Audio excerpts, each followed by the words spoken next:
آبرو دین محمد کی بڑھانے والے. یہ مولانا مودودی نے جماعت کی جو تشکیل کی تھی اسے تو شروع ہی میں واضح کر دیا تھا انہوں نے، اور بڑی صراحت کے ساتھ یہ بات کہی تھی کہ ہم یہ چاہتے ہیں کہ اللہ کا دین یعنی اسلام یہ اسے غالب ہونا چاہیے، نظریات کے میدان میں بھی، عمل کے میدان میں بھی، معاشرت اور معیشت کے میدان میں بھی، سیاست کے میدان میں بھی، اور اسی کے لیے جماعت اسلامی کی تشکیل دی جا رہی ہے.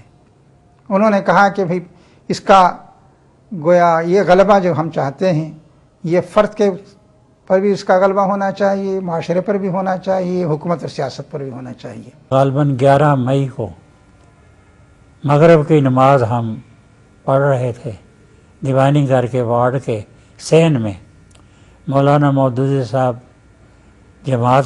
امامت کر رہے تھے اور ہم باقی 6 آدمی جو تھے ان کے پیچھے نماز میں شریک تھے کہ بڑے زور کے ساتھ باہر کا دروازہ جو تھا وارڈ کا وہ کھلا اور 12-15 آدمی، کچھ فوجی، کچھ سول کے اور کچھ جیل کے افسر اور وارڈن وغیرہ یہ جیل کے اندر اس میں وارڈ میں داخل ہوئے.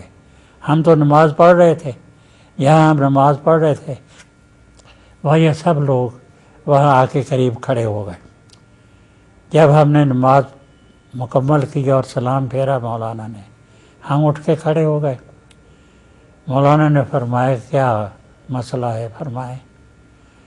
انہوں نے کہا کہ آپ اپنی نماز مکمل کر لیں. چنانچہ ہم نے سنتیں اور نفل وغیرہ پڑھ لیے. پڑھنے کے بعد پھر ہم اٹھ کے کھڑے ہوئے ان کے سامنے.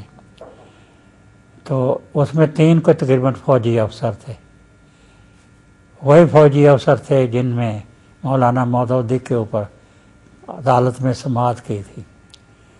تو وہ جو اس کا چیئرمین تھا عدالت کا، اس نے پوچھا کہ مولانا مودودی کون ہے.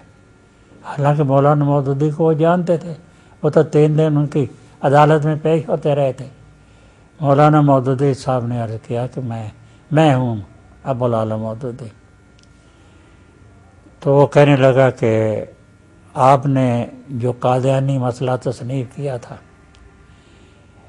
اس کے جرم میں آپ کو موت کی سزا دی جاتی ہے. مولانا مودودی صاحب نے کہا شکریہ آپ کا.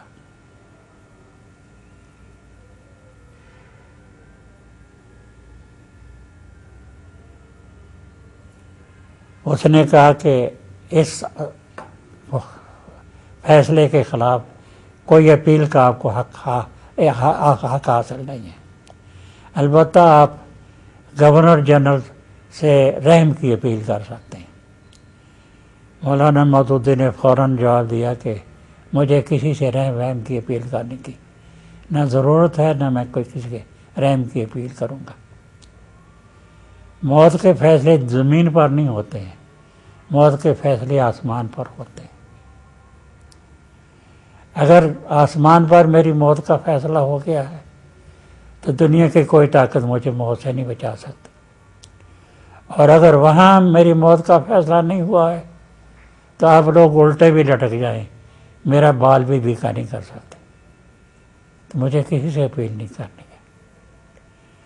اس کے بعد کہنے لگا کہ آپ نے جو بیان دیا ہے، آپ کا جو تصنیف میں چھپا ہے، اس بیان کی سزا آپ کو 7 سال قید مع مشقت اس کے علاوہ دی جاتی ہے. مولانا نے فرمایا کہ آپ کا شکریہ. کوئی 9 بجے کے قریب ایک دو وارڈر آئے اور انہوں نے کہا کہ بھائی یہ مولانا مودودی تو عجیب آدمی ہے. یہاں سے وہ گئے، کپڑے انہوں نے بدلے، پاجامہ جب پہنے رکھے تو پاجامے میں تو ہزار بند نہیں ہے، ہزار بند تو اس میں ڈالو. ان کو بتایا گیا کہ پھانسی والوں کو ہزار بند نہیں دیا جاتا، کہ کہیں اس کے ذریعے سے اپنا گلا گھونٹ کر اپنا خودکشی نہ کر لیں. تو مولانا مودودی نے فرمایا کہ ہم کو جس کو اللہ کی راہ میں شہادت نصیب ہو رہی ہو وہ بیوقوف ہے کہ وہ موت حرام کی موت مرے گا. بہرحال اس کے بعد انہوں نے یہ بھی بتایا کہ مولانا مودودی تو ایسے عجیب آدمی ہیں کہ یہاں سے گئے، پھانسی گھر کے کپڑے انہوں نے پہنے اور ان کی کوٹڑی کے باہر جنگلے کے پانی کی گھڑی پڑی ہوئی تھی، اس سے انہوں نے وضو کیا.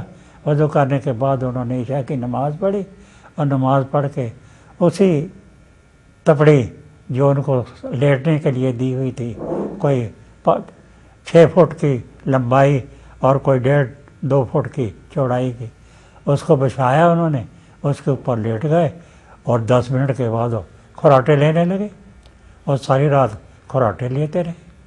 حالانکہ ان کے چاروں طرف دوسرے پھانسی کے جو ملزم تھے وہ چیخو پکار، رونا دھونا، فریادیں اور اس طرح کہہ رہے تھے، اور مولانا مودودی آرام سے سوئے رہے.